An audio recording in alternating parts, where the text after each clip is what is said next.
The seventh law of achievement is the law of preparation, which says that perfect performance is preceded by painstaking preparation. The mark of the serious person and the real professional in any field is that he takes more time to prepare thoroughly than the average person does. The non-serious person or the non-professional always attempts to bluff or to wing it. He tries to get by with a minimum of preparation without realizing that his level of preparation is immediately evident to everyone around him. One of my favorite quotes, which has had a powerful effect in shaping my life and attitude, comes from Abraham Lincoln, who said, "I shall study and prepare myself, and someday my chance will come." He recognized, as do all great men and women, that painstaking and thorough preparation is the key to the future. The first part of the law of preparation is simply do your homework. It's the details that trip you up every single time. My friend Joel Weldon gave a wonderful talk a few years ago entitled, "Elephants Don't Bite." The essence of his talk was that it was the mosquitoes of life, the small things that tend to be ignored, that cause you the most trouble. No one ever gets bitten by an elephant, but people get bitten by mosquitoes all the time. His message was that if you want to get to the top of your field, you must be fastidious about the little things because, as a minister once said, God is in the details. The second part of the law of preparation comes from the business writer Peter Drucker, who wrote that action without thinking is the cause of every failure.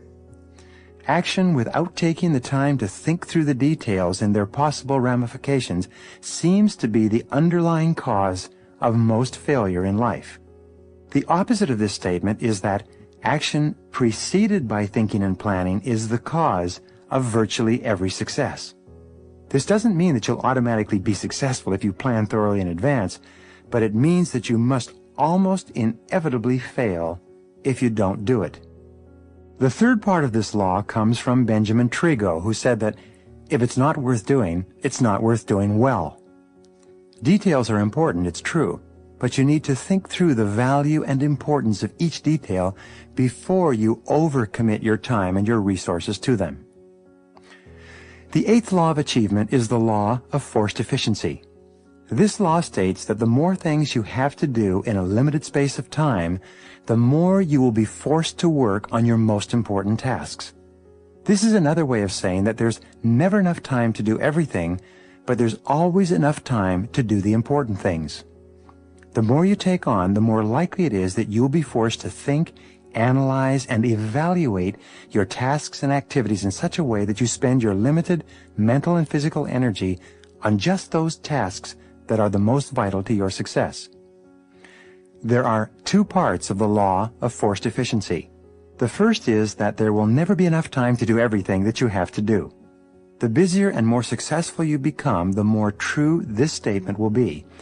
If you have lots of time to do your work, it means that you are underemployed, underpaid, and well along on the low road to frustration and disappointment in your career. The fact is that you can only discover how much you can do by trying to do too much. You can only find out how far you can go by going too far. You discover how much you can take on by taking on more than you can do. The second part of this law, which is the key question in personal efficiency and time management, is to ask yourself continually, what is the most valuable use of my time right now? Always keep yourself on track and focus on your most important responsibilities by asking yourself hour by hour and minute by minute, what is the most valuable use of my time right now? The ninth law of achievement is the law of decision. It says that every great leap forward in life is preceded by a clear decision that leads to action. All high-achieving men and women tend to be very decisive in their thoughts and actions. They think things through carefully. They decide exactly what they want, and then they make clear decisions and take action to make those decisions a reality. In your life, you've had several experiences where you've been unsure of what to do, and you've resolved your dilemma by making a clear decision one way or the other. In looking back, you'll probably find that that was the turning point for you and that everything else flowed from the decision. The ability to make good decisions is one of the most critical thinking skills of the successful man or woman. In fact, in one study, the careers of managers who were promoted rapidly were compared to those of managers who were passed over for promotion. Researchers found the one distinguishing behavior between the two groups was that the more rapidly promoted managers were more decisive in doing their jobs. The interesting fact that came out of this study was that, given written tests with hypothetical problems, both sets of managers were equally accurate in their answers.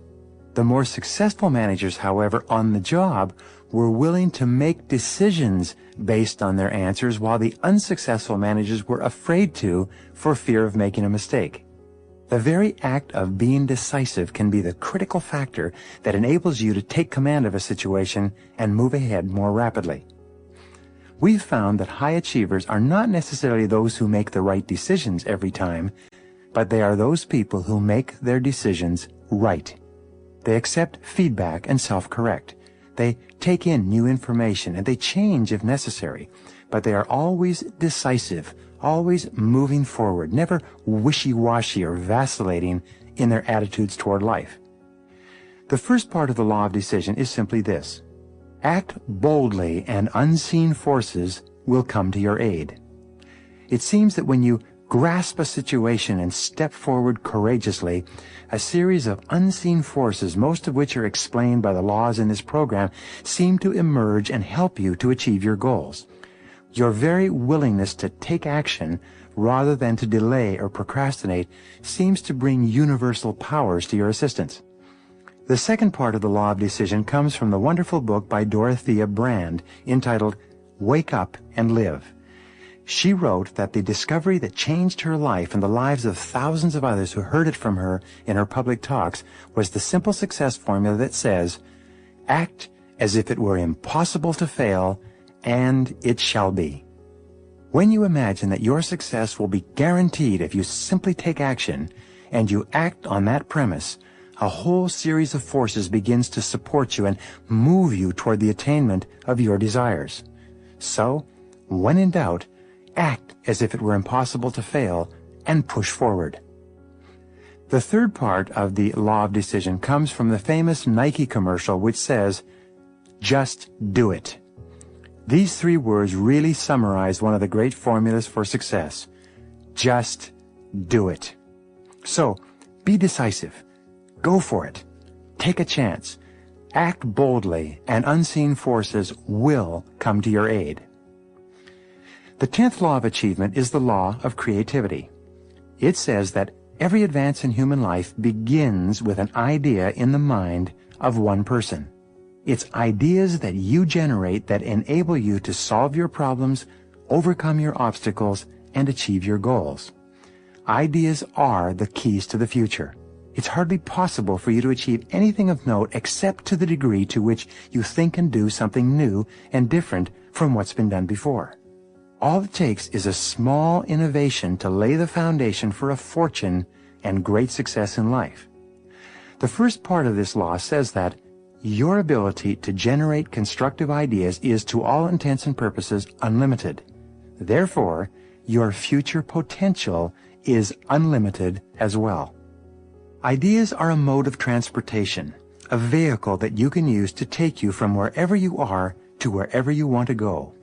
Your job is simply to generate as many ideas as possible, to evaluate them carefully against your current goals, and then to take action on them. There's virtually no obstacle in life that you cannot overcome with the power of thought, with the power of creative concentration, with the power of ideas.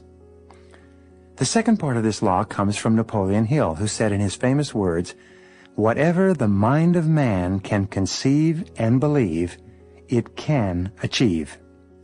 Your mind is structured in such a way that you cannot at the same time have an idea and not also have the ability to bring that idea into reality. The very existence of an idea in your conscious mind means that you have within you and around you the capacity to achieve it. The only question you have to ask yourself is, how badly do I want it?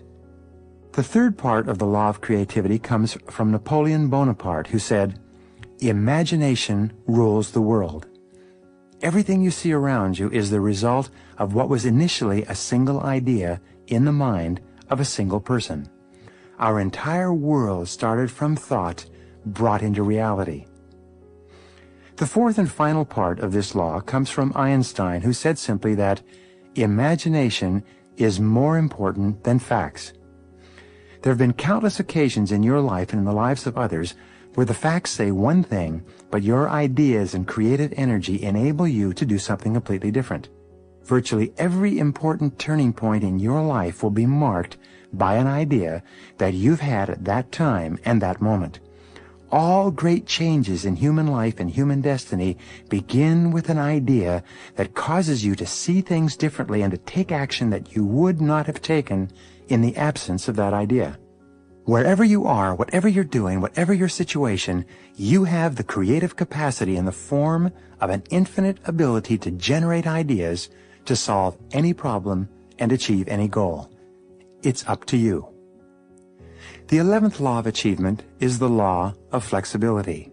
This law says that success is best achieved when you are clear about the goal, but flexible about the process of getting there. This is one of the most important conclusions ever reached by high-achieving men and women. When you set a clear goal for yourself and make a plan, you usually have a fairly good idea of what it is you have to do to get whatever it is you want to achieve. However, 1,000 things can change, each of which will require alterations in your plan of action. The most optimistic and enthusiastic people are those who are open and flexible and fluid in the face of the inevitable and the myriad changes required as they move toward the accomplishment of something that's important to them. The first part of the law of flexibility is that the experience of resistance and frustration is often an indication that you're doing the wrong thing. Whenever you feel that you're butting your head against the wall and not making progress, step back and re-examine your plan. Be sure that the goal that you're working toward is still the goal that you desire, and then sit down and make better plans. Take the mentality of a computer programmer. When he designs a computer program, he knows that the program will be full of defects when it's completed. No computer program ever works perfectly the first time it's tried. However, the programmer accepts this as a fact of life and then begins to go back through the program step by step to remove the defects. When the programmer is finished, the program will operate perfectly. By the same token, whenever your plans don't seem to be bearing fruit, look in the mirror. Re-examine your plans and redesign them until you have faultless plans that work and move you forward without anxiety and frustration. The second part of the law of flexibility is that you are only as free in life as the number of developed options that you have available to you. Your freedom and happiness is largely determined by the number of alternatives that you've developed in case your first choice doesn't work. The more thoroughly developed your options and alternatives, the more freedom you have. If one course of action doesn't develop as you expected, you're fully prepared to switch. In my courses on decision making, once a decision has been reached, I encourage the participants to ask the question, what else would be a good decision in this situation? The very exercise of developing alternatives enables you to think more clearly and can be a major contributor to the level of achievement that you experience. The third part of the law of flexibility is that crisis is change trying to take place. Whenever you're experiencing a crisis or difficulty of any kind, stand back for a moment and ask yourself, what change is trying to take place that is being signaled to me as a result of this crisis? You may be having a crisis in your work, in your personal relationships, with your health or with your business.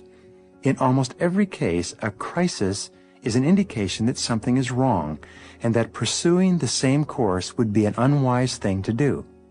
So, what is the change that's trying to take place in your life right now?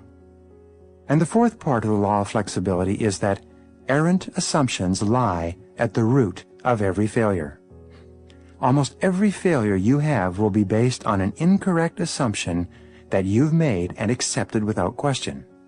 It's always a good exercise to clarify your assumptions, especially when things aren't going as well as you want. So, what are your assumptions? First, what are your explicit assumptions, the ones you're clearly aware of? And second, what are your implicit assumptions, the ones that you may be accepting without question? What if your most cherished assumptions were wrong? What changes would this dictate? How flexible and fluid would you have to be to redirect your course of action if something that you were assuming as a fact turned out not to be true at all? Whenever you make the right decisions and you achieve your goals on schedule, it's always because the assumptions that you were operating on turned out to be true. Many people go broke in starting their own businesses because they assume that there's a big enough market for the product or service that they propose to offer.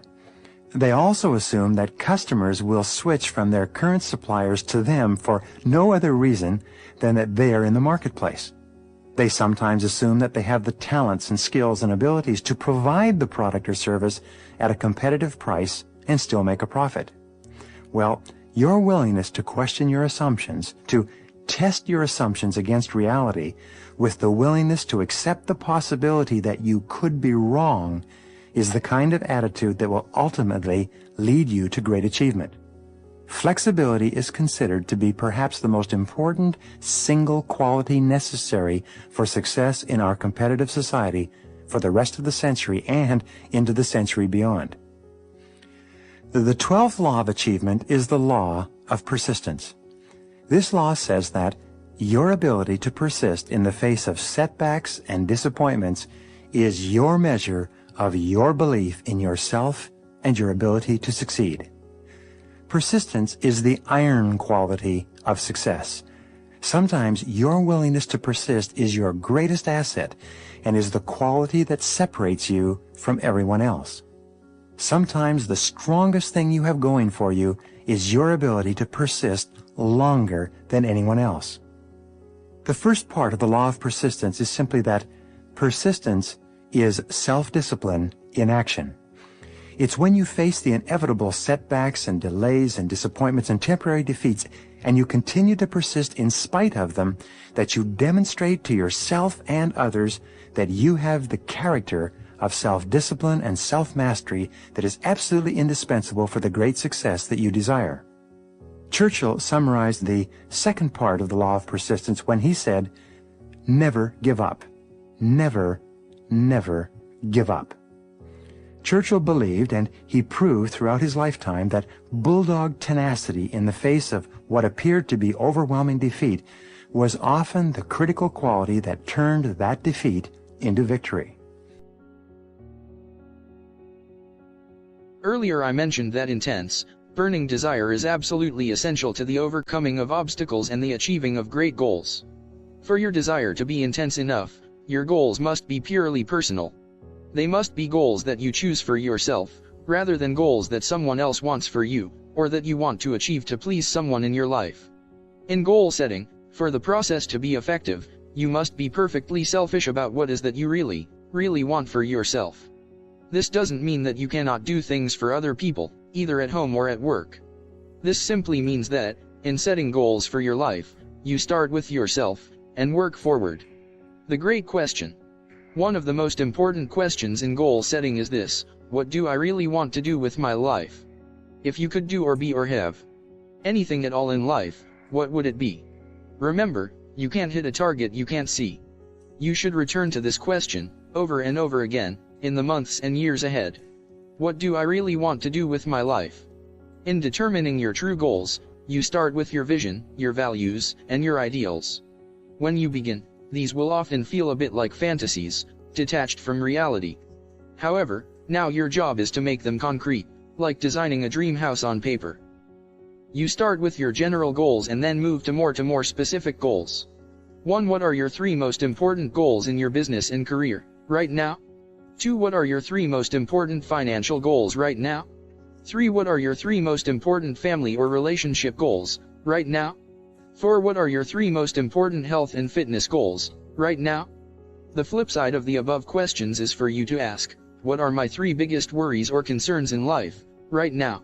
What bothers you, worries you, concerns you, and preoccupies you, in your day-to-day life?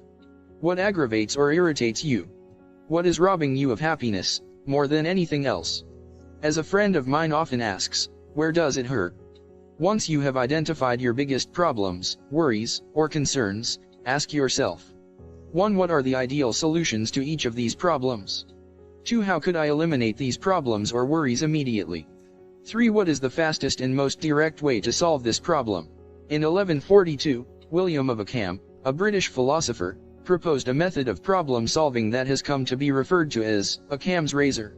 This way of thinking has become famous and popular throughout the ages.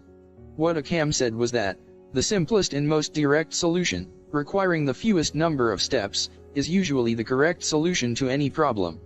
Many people make the mistake of overcomplicating goals and problems. But the more complicated the solution, the less likely it is ever to be implemented, and the longer the time it will take to get any results. Your aim should be to simplify the solution and go directly to the goal, as quickly as possible. For example, many people tell me that they would like to double their incomes. If they are in sales, I ask them, what is the fastest and most direct way to double your income? After they have come up with a series of suggestions, I give them what I consider to be the best answer. Double the amount of time that you spend face-to-face with qualified prospects. The most direct way to increase your sales has always been the same. Spend more time with better prospects. If you don't upgrade your skills or change anything else about what you are doing, but you double the number of minutes that you spend face-to-face with prospects each day, you will probably double your sales income. According to studies that go back as far as 1928, the average salesperson today spends 90 minutes each day face-to-face with prospects. The highest paid salespeople spend 2 or 3 times that amount. They organize their days efficiently to assure that they spend more minutes in the presence of people who can and will buy their products or services. And the more time they spend with prospects and customers, the more skilled they become at selling. The better they get, the more they sell and the more they earn, and in less time. If you examined your work, you would find that 20% of what you do accounts for 80% of the value of all the things you do. In my advanced coaching programs, we teach our clients to identify those 20% of activities that contribute the very most value and then do twice as many of them. Instead of using their intelligence to juggle their time and accomplish a greater number of tasks, we teach them to do fewer tasks, but tasks of higher value. Some of our clients double their productivity, and subsequently, their income in as little as 30 days with this approach, even if they have been working for many years in the same position. Always look for the simplest and most direct way to get from where you are to where you want to go. Look for the solution that has the fewest number of steps. And most of all, take action. Get going. Get busy. Develop a sense of urgency. The best ideas in the world are of no value until they are implemented. As the poet said, the saddest words of mice and men are these, "It might have been." In determining your true goals, use the magic wand technique. Imagine that you have a magic wand that you can wave over a particular area of your life. When you wave this magic wand, your wishes come true. Wave a magic wand over your business and career. If you could have any 3 wishes in your work, what would they be? Wave a magic wand over your financial life. If you could have any 3 wishes in your financial life, what would they be? Wave a magic wand over your family life and your relationships. If you could have any 3 wishes in this area, what would they be? If your family life were ideal in every respect, what would it look like? Wave a magic wand over your health and fitness. If you could have any 3 wishes with regard to your body and your physical well-being, what would they be? If your health were perfect, how would it be different from today? Wave a magic wand over your skills and abilities. If you could have any 3 skills or abilities, developed to a high level, what would they be? In what areas would you like to excel? The magic wand technique is fun on the one hand, but quite revealing on the other.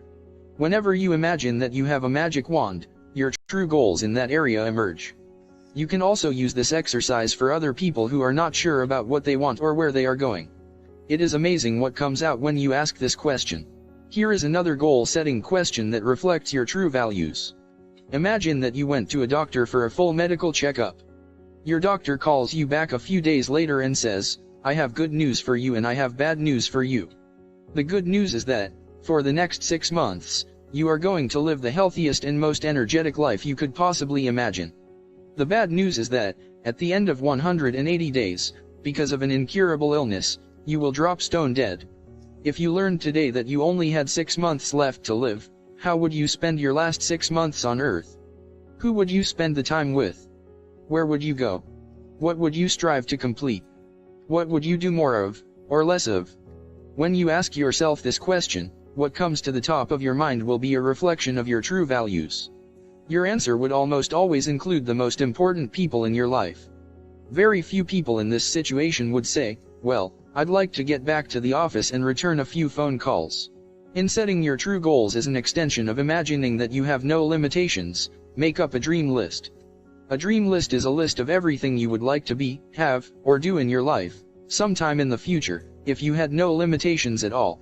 Mark Victor Hansen, co-author of Chicken Soup for the Soul, recommends that you sit down with a pad of paper and make a list of at least 100 goals that you want to accomplish in your lifetime.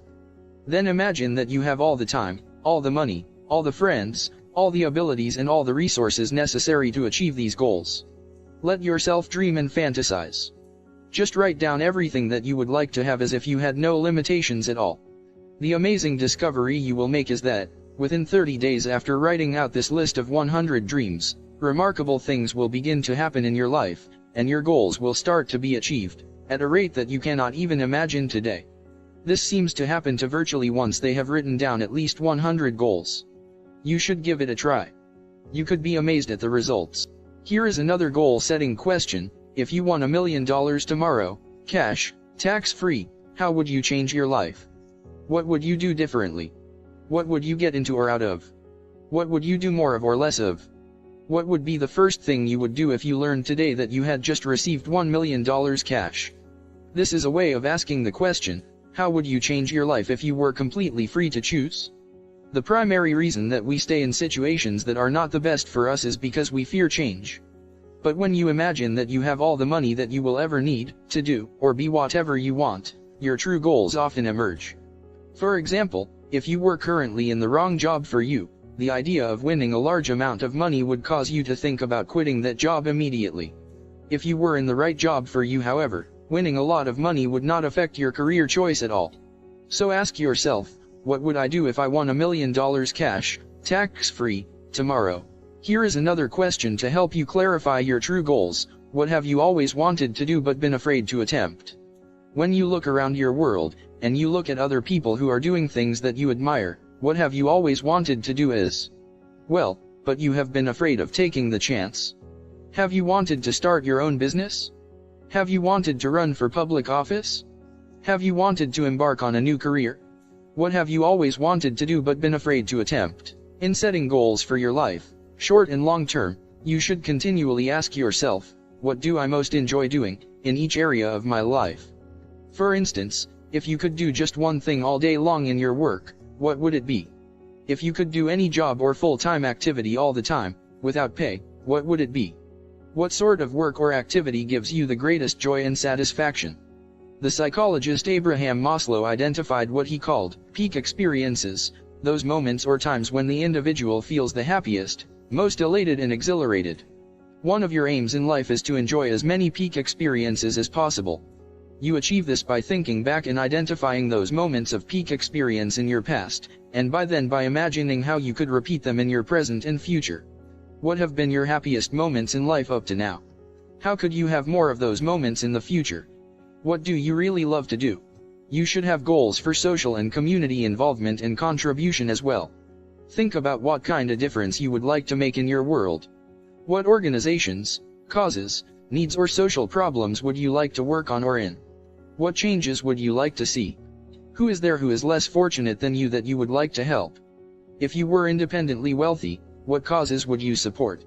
Most of all, what could you do today to begin making a difference in your world? Don't wait until some future date when everything will be ideal. Instead, start today in some way. One of the most important areas of goal setting is your financial life. If you could earn and accumulate all the money you need, you could probably achieve most of your non-financial goals faster and easier than you can today. If your life were ideal, how much money would you like to earn each month, each year? How much would you like to save and invest each month and year? How much would you like to be worth sometime in the future? What sort of estate would you like to accumulate by the time you retire, and when would you like that to be? Most people are hopelessly confused about their financial goals, but when you become absolutely clear about them for yourself, your ability to achieve them increases dramatically. When you are absolutely clear about what you want, you can then think about your goals, most of the time. And the more you think about them, the faster they will materialize in your life. This process of asking yourself questions about your goals in each part of your life begins to clarify your thinking and make you a more focused and definite person. As Zig Ziglar says, you move from being a wandering generality to becoming a meaningful specific. Most of all, you reach the point where you can determine your major definite purpose in life. This is the springboard for great achievement and extraordinary accomplishment. Your major definite purpose will be the topic of the next chapter, and how to achieve it will be the subject of the chapters to come. Determine your true goals. 1. Write down your 3 most important goals in life right now. 2. What are your 3 most pressing problems or worries right now? 3. If you won $1 million cash, tax-free, tomorrow, what changes in your life would you make immediately? 4. What do you really love to do? What gives you the greatest feelings of value, importance, and satisfaction? 5. If you could wave a magic wand over your life and have anything you wanted, what would you wish for? 6. What would you do? How would you spend your time, if you only had 6 months left to live? 7. What would you really want to do with your life, especially if you had no limitations?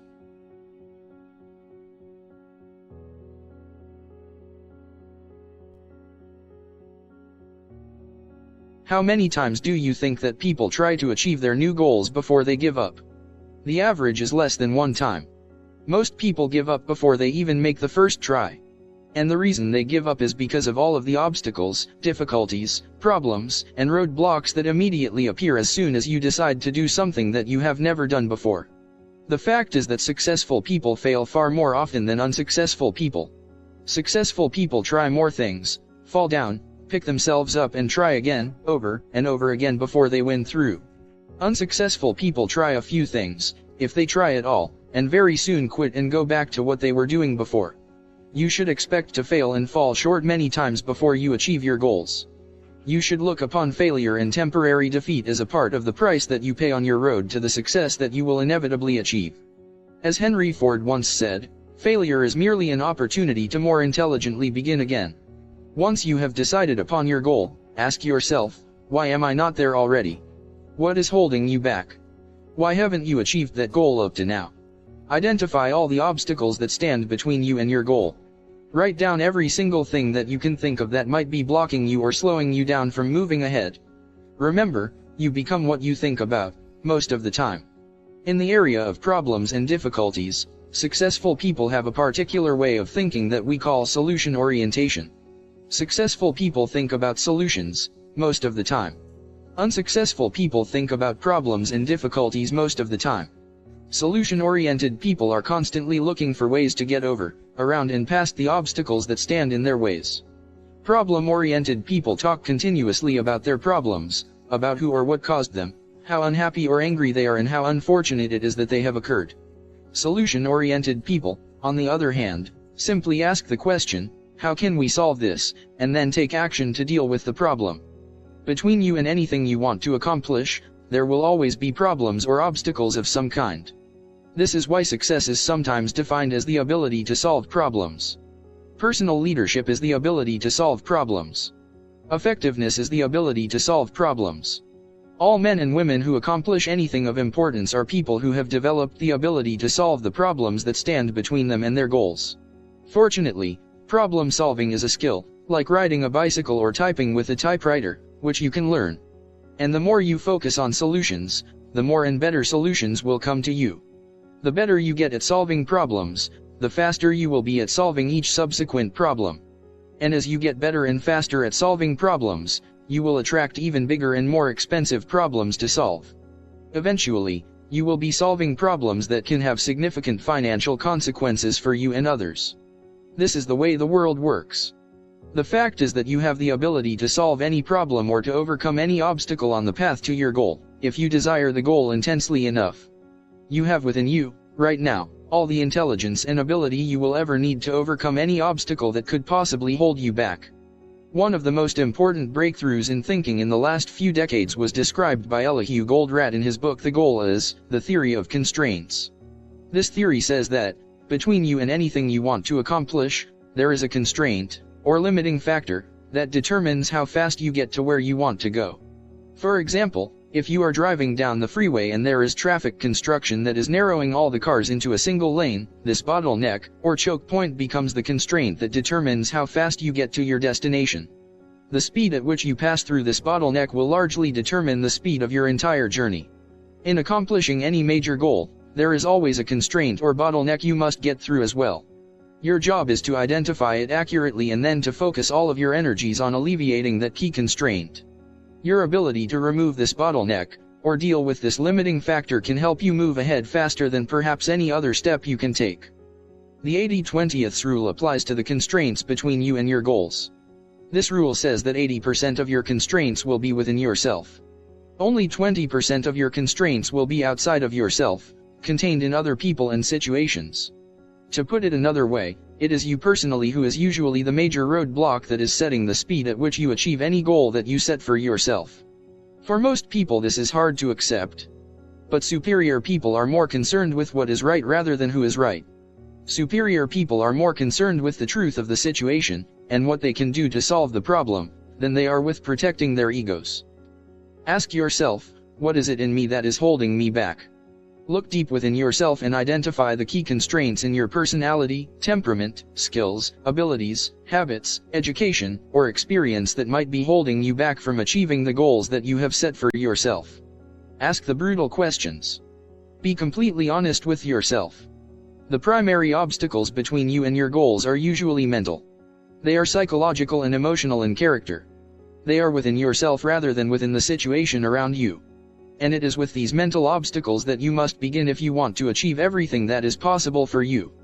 The two major obstacles to success and achievement are fear and doubt.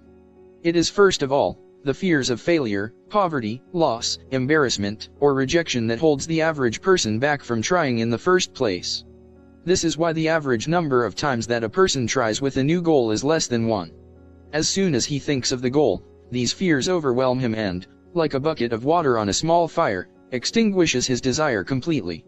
The second mental obstacle, closely aligned to fear, is that of self-doubt. We doubt our own abilities. We compare ourselves unfavorably to others, and think that others are somehow better, smarter and more competent than we are. We think, I'm not good enough. We feel inadequate and inferior to the challenges of achieving the great goals that we so much want to accomplish. Fortunately, if there is anything good about doubt and fear, it is that they are both learned emotions. Have you ever seen a negative baby? Children come into the world with no doubts or fears at all. And whatever has been learned can be unlearned, through practice and repetition. The primary antidotes to doubt and fear are courage and confidence. The higher your level of courage and confidence, the lower will be your levels of fear and doubt, and the less effect these negative emotions will have on your performance and behavior. The way that you develop courage and confidence is with knowledge and skill. Most fear and doubt arises out of ignorance and feelings of inadequacy of some kind. The more you learn the things you need to know to achieve your goals, the less fear you will feel on the one hand, and the more courage and confidence you will feel on the other. Think about learning to drive for the first time. You were probably extremely tense and nervous, and made a lot of mistakes. You may have driven erratically and been a danger to yourself and others. But over time, as you mastered the knowledge and skills of driving, you became better and better, and your confidence increased. Today, you can quite comfortably get into your car and drive across the country with no fear or worry at all. You are so competent at driving that you can do it well without even thinking about it. The same principles apply to any skills you need to learn to achieve any goal you can set for yourself. Dr. Martin Seligman of the University of Pennsylvania spent more than 25 years studying the phenomenon of what he called learned helplessness. What Seligman concluded, after interviewing and studying many thousands of people, was that more than 80% of the population suffers from learned helplessness to some degree, and occasionally to a very high degree indeed.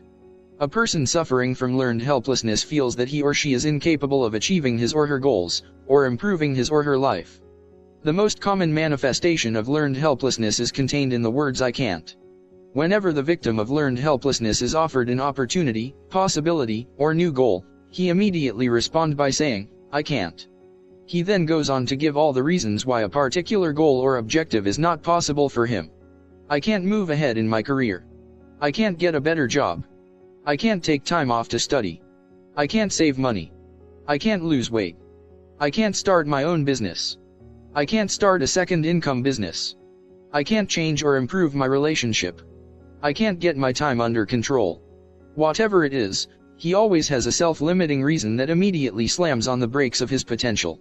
It short-circuits any attempt or desire to set a new goal or to change things in any way. Another famous observation of Henry Ford was, if you believe you can do a thing or you believe you cannot, in either case, you are probably right. Learned helplessness is usually caused by destructive criticism in childhood, negative experiences growing up and failure experiences as an adult. The way you get over this natural tendency to sell yourself short is by setting small goals, making plans and working on them each day. In this way, you gradually develop greater courage and confidence, like building up a muscle. As you become more confident in yourself and your abilities, you can set even larger goals. Over time, your doubts and fears will weaken and your courage and confidence will grow and become the dominant force in your thinking. Eventually, with a record of successes behind you, it won't be long before you become unstoppable. The second mental obstacle that you need to overcome is the comfort zone. Many people become complacent with their current situations. They become so comfortable in a particular job or relationship, or at a particular salary or level of responsibility, that they become reluctant to make any changes at all, even for the better. The comfort zone is a major obstacle to ambition, desire, determination, and accomplishment. People who get stuck in a comfort zone, combined with learned helplessness, are almost impossible to help in any way. Don't let this happen to you. The way that you get out of your comfort zone, and break loose from learned helplessness, is by setting big, challenging goals. You then break these goals down into specific tasks, set deadlines, and work on them every day. Like an ice floe breaking up in the spring, soon the sluggishness and lethargy of learned helplessness and the comfort zone breaks up and you begin moving faster and faster toward accomplishing more and more of what is possible for you. Once you have made a list of all the obstacles that are standing in the way of your achieving your major goals, organize the obstacles by priority. What is the largest single obstacle? If you could wave a magic wand and remove one major obstacle from your path, which one obstacle, if removed, would help you the most in moving ahead more rapidly? Management consultant Ian Mitroff has an interesting set of observations with regard to problem solving and the removal of obstacles. He says that, whatever the problem, define it several different ways before you attempt to solve it. Beware of any problem for which there is only one definition, or only one solution. When you ask the question, with regard to your goal, why am I not there already, what answer comes to mind? What is holding you back? What is standing in your way? It is at this point that you have to drill down to determine the correct obstacle before you begin taking steps to remove it. You do this by asking the question, what else could be the problem, after each definition of the problem. In my work with corporations, or with individuals, we start off with the goal of doubling our profits or doubling our income. I then ask, why is it that our profits or our income are not twice as high already? By repeated questioning, we often come up with an answer that is quite different from the obvious answer. Here is an example of the questioning process. We are not making enough sales. What else could be the problem? Our individual sales are not large enough per customer. What else could be the problem? Our advertising is not attracting enough customers. What else could be the problem? As you can see, whichever of these obstacles turns out to be the correct problem will require a completely different course of action to solve it. If we don't have enough sales, our solution is to increase the number of sales. If our sales are not large enough per customer, our solution is to increase the size of sale per customer. If our advertising is not drawing enough customers, our solution is to improve the quality of our advertising in some way. You could say, our customers are not buying enough from us. What else could be the problem? Our customers are not buying frequently enough from us. What else could be the problem? Our salespeople are not selling enough to our customers. This could lead to totally revamping the quality of the sales force through better recruiting, training and management. What else could be the problem? Our customers are buying too many of our products from our competitors. What else could be the problem? Our competitors are selling too much of their products to our customers. This answer forces you to ask, what value or benefit do our prospective customers see in purchasing from our competitors? How could we offset this perceived benefit? What else could be the problem? We are not making enough profit on our sales. What else could be the problem? It costs us too much to make each sale. What else could be the problem? And so on. Each new definition of the problem suggests different ways that the goal of increased sales or profitability could be achieved. In the business book, The McKinsey Way, describing the management consulting practices of McKinsey & Company, the authors point out that one of the greatest wastes of time and money is in applying the wrong solution to the wrong problem in the first place. This can apply to your problems and obstacles as well. By identifying the constraints or reasons that you are not achieving your personal income goals, each definition leads to a different set of solutions. They require that you think in different ways. In your personal life, it is the same. The accuracy with which you identify the obstacles or bottlenecks that are holding you back will determine the appropriateness of the various steps that you can take to remove or alleviate those obstacles. You could start off by stating the problem in this way: I'm not earning enough money. What else is the problem? I'm not contributing enough value to be worth more money. What else could be the problem? I'm not good enough at what I do to be capable of getting results that are worth more than I'm earning today. What else could be the problem? I don't use my time efficiently enough during the workday. What else could be the problem? I spend my evenings watching television, my weekends socializing, and I seldom read or learn anything that would help me to be better at my job. Once you have determined the major obstacle that is holding you back, rewrite that obstacle as a positive goal. For example, you could now say, my goal is to continually upgrade my skills and abilities so that I am in the top 10%.